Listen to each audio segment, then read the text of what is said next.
When I first started recording podcasts over 2 years ago, it was episodes like today's that I was really looking forward to. DeepSpectra is a new technology by Young Living that you could have first heard about at convention or read about on the website. But today, I get to sit down and have a full conversation about the spirit behind its development and how it can be utilized in the future. I love talking to smart people about exciting new things, and that's what we have for you today. Hello and welcome to Young Living's podcast, The Wild Drop. My name is Jacob Young, your host. Young Living is the world leader in producing and distributing premium essential oils. And this podcast will provide you with drops of information about Young Living, including stories, history, product information, lots of little fun facts, and even more.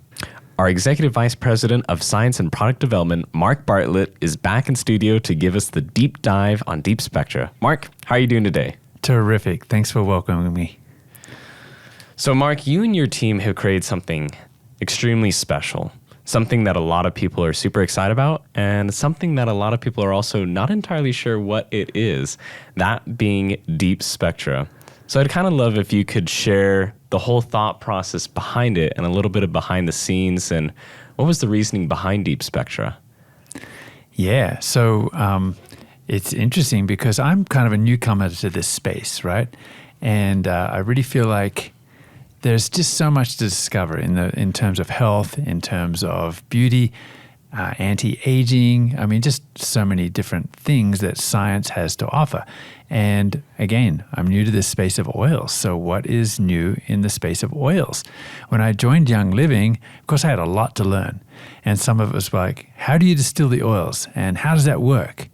How do these oils magically come from the plant in this process that we have that we loosely call distillation? And I discovered that process hasn't changed in hundreds, maybe thousands of years, right? It's an ancient art. So how much has it changed? What have we learned? So, of course, immediately started digging into that. Like, what are we doing now? What's the innovation in this space?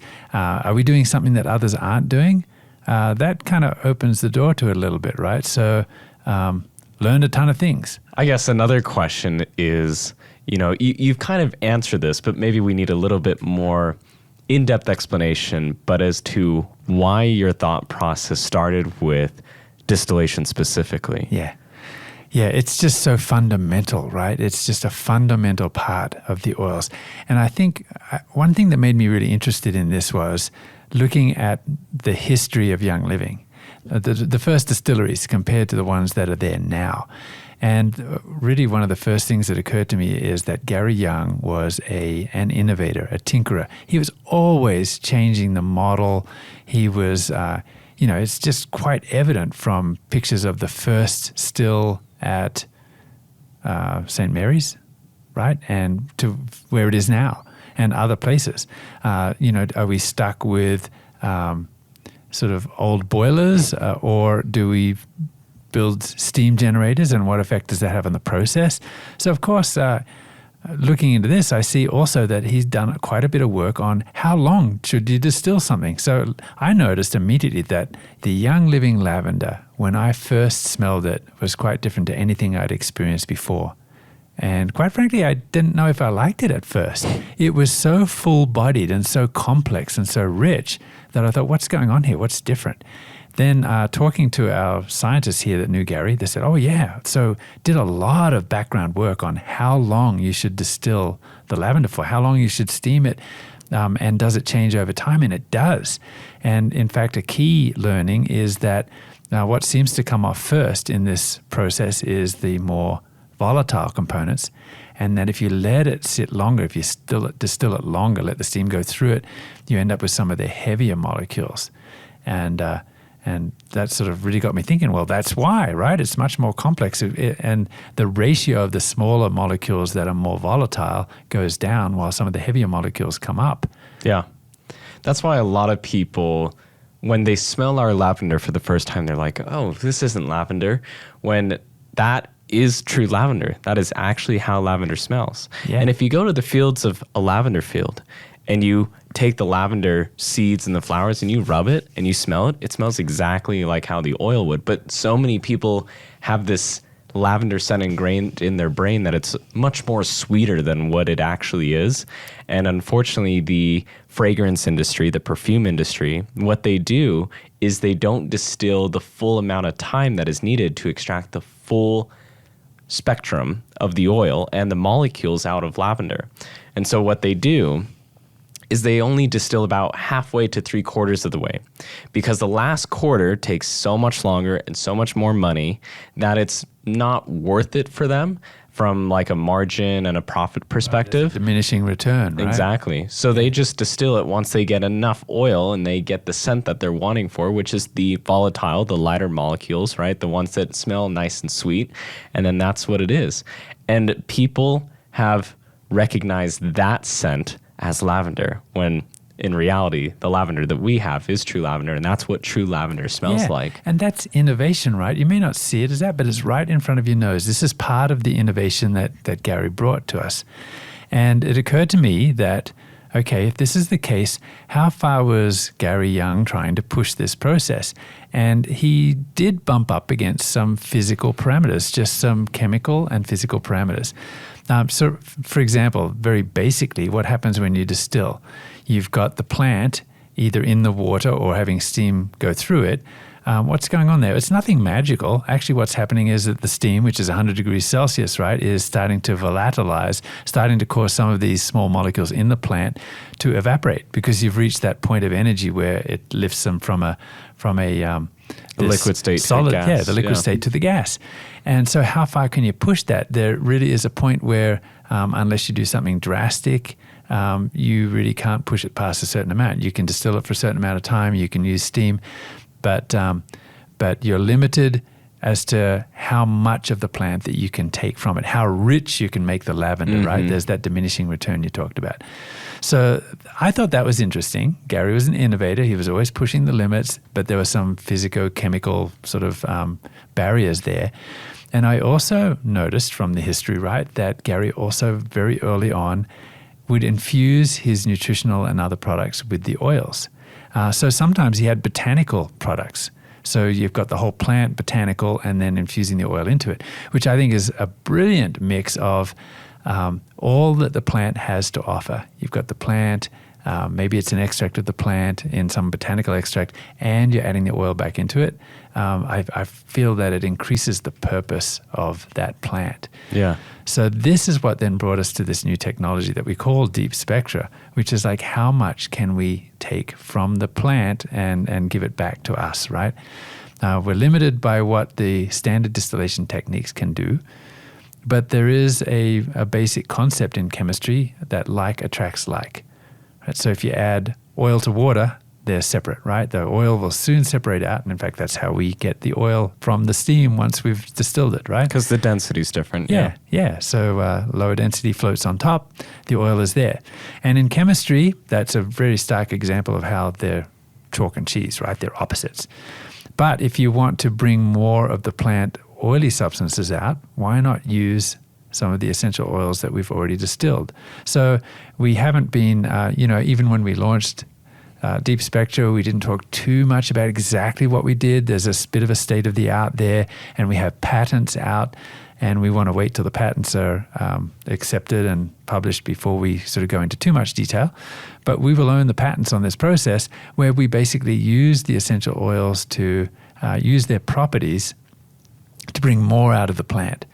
So more than just steam distillation can do, but entirely natural, not using any other solvents, just the oils themselves. And what's so fascinating about this distillation method, and it's not necessarily distillation, it's more of an extraction method, I think is the correct term for this method, is that we are the only ones that will be able to do it in the world because of these patents. And that's why I know quite a few people during convention were like, you're so vague, like we're not understanding like what's going on. It all is going to come full circle once the patents are taken care of. But we also want you to kind of explore this world with us. That was the part of my dad of being the innovator that he was, is there was never a right answer, or there was never a direct path, or never exactly knowing where to go. But he had an idea, and he would stick with the idea, and he just would kind of see what would come from it. And this is where DeepSpectra comes into play. And the thing when you invent or discover something new is no one truly knows what its purpose is, what all it does. And so it just takes time, it takes the experience, and just kind of tinkering some more to fully discover the full potential of what DeepSpectra can be.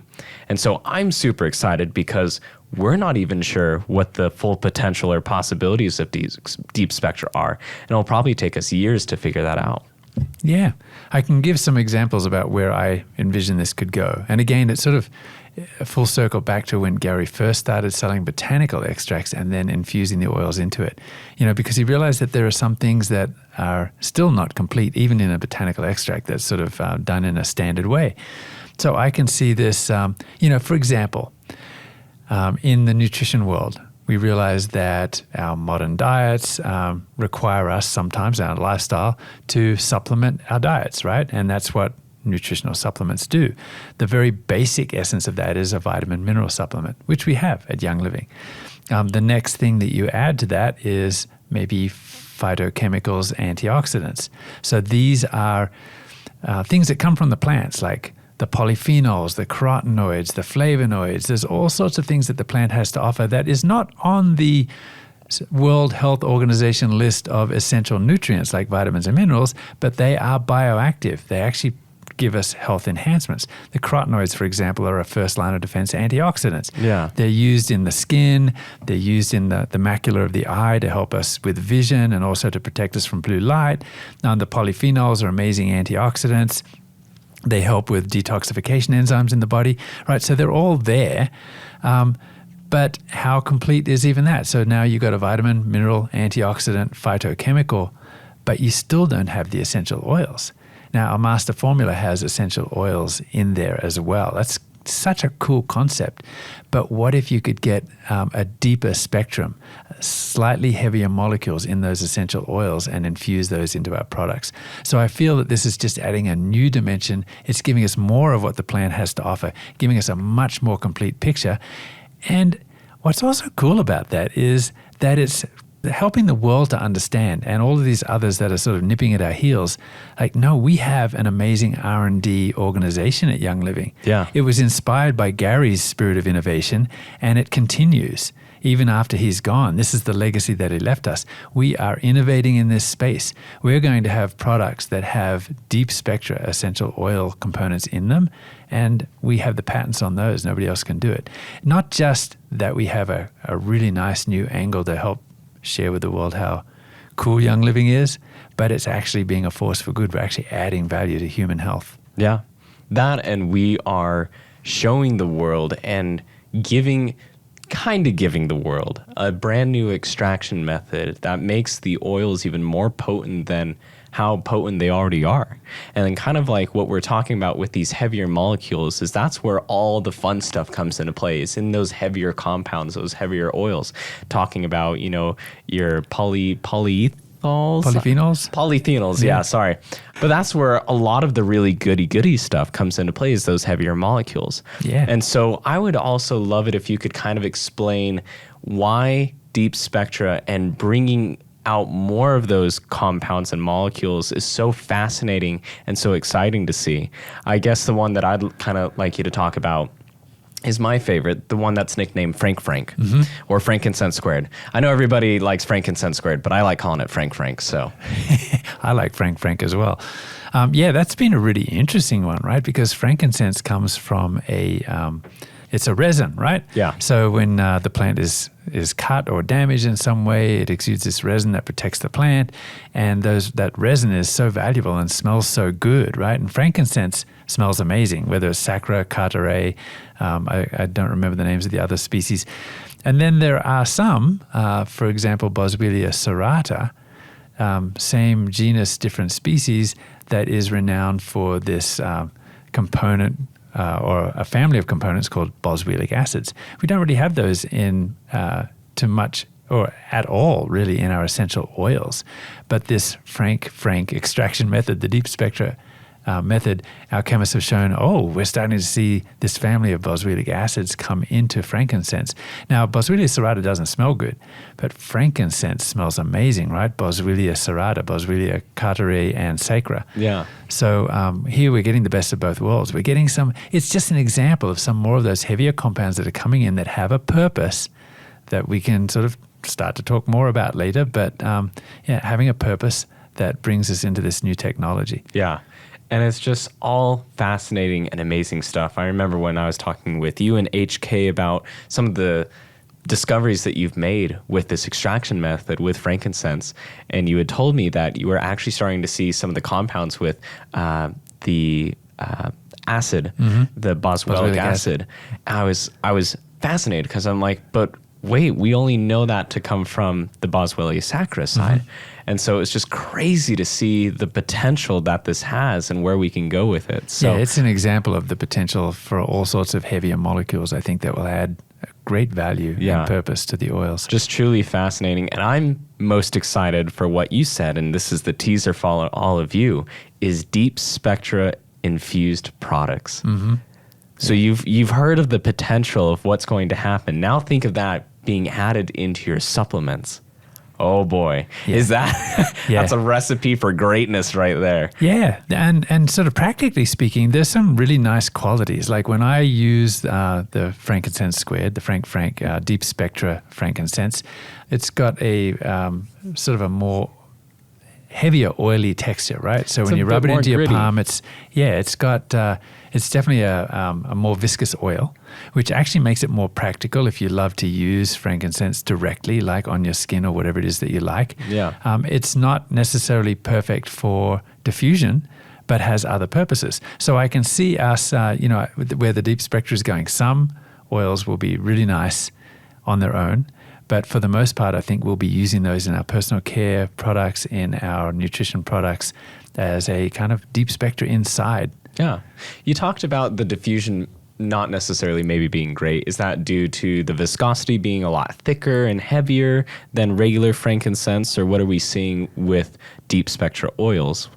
Yeah, they're a little heavier, right? Because they've got those heavier molecules in them. So we're yet to learn how they would behave sort of in a diffusing situation. So right now we're not sort of hanging our hat on that part. Yeah. It's really more on how can we use those oils internally and in our personal care. I love that. So obviously, one of the biggest questions that a lot of people have was, so if we have Frank and DeepSpectra oils, does that make the current oils that we have obsolete? Are they going away, or what is happening? Yeah, I think we touched on it a little bit, right, is that the heavier oils will have a slightly different purpose. Maybe they're not ideal for diffusing, but we're going to use them more purposely, I think, in our products. So they become kind of we've kind of bifurcated a little bit, right? Yeah. Maybe made it a little more complicated, but I think maybe simpler, because I see, for example, Master Formula now having DeepSpectra oils that are going to be more complete in terms of what the plant has to offer in our nutrition and personal care products. Yeah. And I think that's a great way to look at it, is that oils have so many different uses. And I know a lot of people, I think simplified is a great way to kind of explain it. A lot of people misunderstood simplified right away of, oils can't just be good for the smell of it. And I actually argued that. I said, no, because you do not understand how much of an important role essential oils play when it comes to your memory, when it comes to what your brain is smelling and what your brain is processing. Yeah, there's some really cool research that's just come out, right, in terms of everyone recognizes that environmental enrichment is good for children's development, to enhance their intelligence and the memory and all sorts of things. Now, some really nice research has come out in humans showing that olfactory enrichment, or the richness of our environment in terms of the aromas that we experience, can have that effect, because it's the only sense that goes straight to the amygdala, right, which is the memory, the motivation center. And there have been many studies that show just essential oils in general that are used in hospitals help affect people's overall moods when they're inside hospitals, during very difficult times. And I did a a study back in 5th grade talking about how essential oils can actually help improve your memory and how they can take you back to certain places and stuff. And I still have that 5th grade science poster.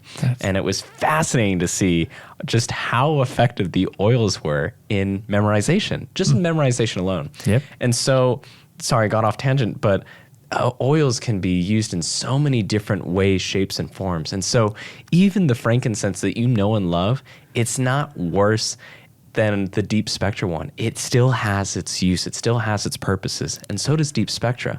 They're going to be used for two different separate things almost entirely, just because they fit different areas of your life now. And it's just, I think kind of like you said, it makes it a little bit easier actually. Yeah. So. And I guess the question that a lot of people probably have is this extraction method. What machine, device, process are you using to make this work? Unless that's something we can't talk about quite yet. This is where all the fun starts, because actually everything that we've done so far has been done in the lab, kind of a scaled up version, right? And we're still experimenting with it. And it's much of the same kind of thing that Gary experimented earlier on. Like, how fine do you need to make the the substrate, the plant? And it varies. And how long, and at room temperature or a little bit warmer. But since it's all been done sort of in a scaled up lab thing, we've got so much work to do with our engineers to actually scale this up so that we can offer much larger quantities. So, man, we're still working this out. And our chemists are madly working to even sort of characterize all of this and make sure that we have a specification for each of these oils. And this is the kind of thing that Gary was doing when he built this company, right? Yeah. Like, what does lavender look like? If you extract it longer, it's going to change the chemical constituents and the ratio of those chemical constituents. And our chemists and our seed to seal process really requires us to have a specification. So we need to, characterize it, nail down the process. All this is happening. What we really wanted to do is give our brand partners and the world a glimpse into the amazing stuff that Young Living is capable of. So when Mark is talking about the specification and the standardization sheet, what he's talking about is it's a gas chromatography sheet, and what it shows is different spikes at different times, meaning it's showing at what time a certain molecule comes out at.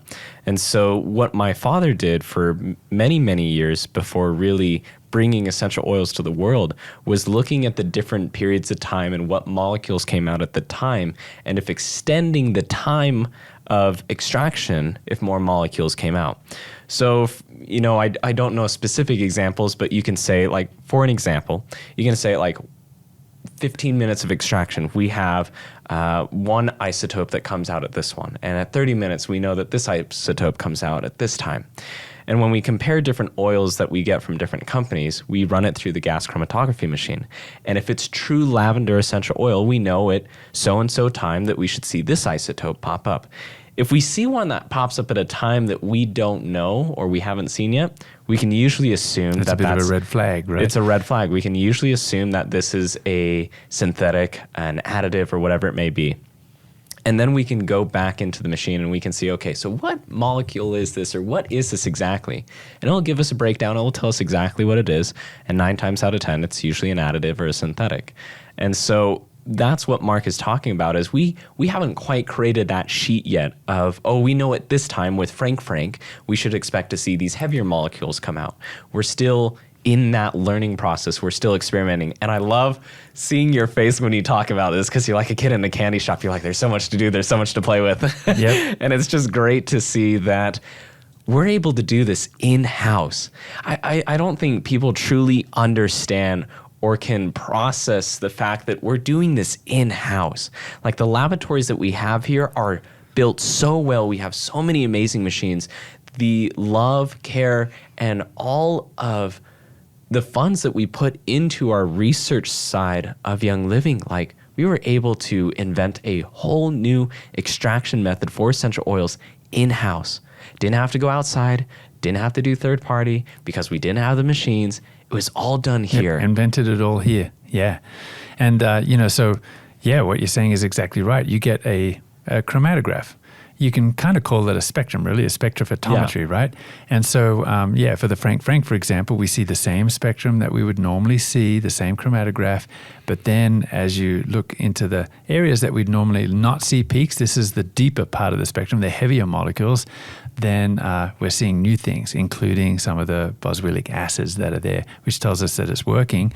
And there are so many different oil combinations and plant oil combinations that we can use. But another thing is that traditionally it's done with gas chromatograph, as you've said. But in order to identify some of these compounds, we've had to go to other spectrophotometry methods like liquid chromatography and other things, right? So it's just so rich and it's just so unusual that we're using other techniques at our disposal to identify these peaks. Have you used the light refractor one? That was one of my favorite machines when I was down in research and development. Yeah, this is, it's really, there's some really interesting things with the rotation of light with different groups of molecules in this solution. Yeah. So what's really interesting is that you have a completely, in terms of rotation, Boswellia carteri is the opposite rotation to Boswellia sacra, right? So even with the same genus, different species, the oils somehow rotate light differently. So yeah, all of those things that we use, it's a battery of chemical analyses and different types of equipment to really get to the bottom of it. And again, as you said, some really state-of-the-art type equipment, the isotope equipment to, again, tell if it's synthetic or natural and just to really do really good, what would you call it, product integrity on all of our oils. And I also feel like most companies can't do what we're doing, not just because of the scientific engine and horsepower that we have, but farms. We have access to the plant material that we can play with, right? I mean, direct from our farms and more or less standardized because we have, regenerative farms and we do it a certain way. And so it's very repeatable. We know what we're dealing with. So that makes our fun in R&D a lot more systematic. And you can be part of the process. You can be part of the seed to sale process. You can plant the seed. You can harvest. You can, make your own bottle. You can wrap your own label around that bottle. It's amazing to see that. And actually, I'm going to be able to experience that with our Gold members, our Gold brand partners during Gold Retreat in St. Mary's, Idaho. So we'll be doing lavender and Melissa harvest up there. And it's just great to see that we're able to bring people to the farms and show them firsthand what we do and why we do it and why it's so important to have ownership in our farms. Yeah. And I love the involvement of our brand partners. So we've been digging, you and me, and a small team, into how Gary systematically, he did so many things by intuition. He was so good. But we were looking at patterns of how did he put a blend together? When he wanted to do, any kind of a blend, where did he start? Yeah. So we've been looking at that, right? And one of the things that we realized from his notes, from his diary, from his lab notes, is that he would put together a few blends and then share them with brand partners and with employees and say, hey, take these, see which one you like best, which one works for you, how does it work, give us your opinion, right? And then he would settle in on things.